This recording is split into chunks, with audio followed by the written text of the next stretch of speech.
Now, when you're pen in hand, writing in the margins of the book that you're reading, you're practicing active reading. You're actually focused down, consciously aware of the words and the content being expressed by those words. I'm sure we're all familiar with the phenomena of having to read a single page like 8, 9, 10, 11 times over and still not knowing what the heck's going on. Why is that? It's because we're probably a little bit more passive while we're reading, or we're distracted. Our mind is somewhere else.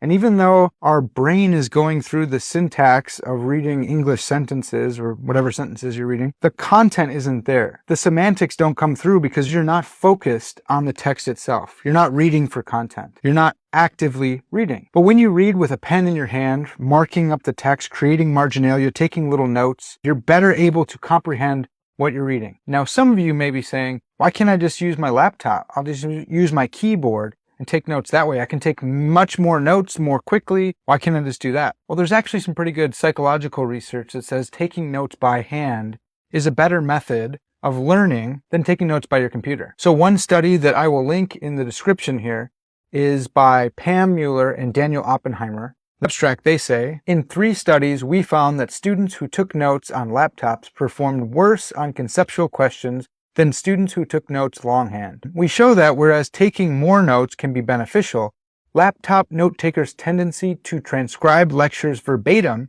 rather than processing information and reframing it in their own words is detrimental to learning. So even though taking notes by hand may be less efficient, it's actually more beneficial for comprehension. So if you're reading for comprehension, then you need to be doing so with a pen in your hand. You should take notes right there in the margins to promote active reading and to help you digest the content from the author.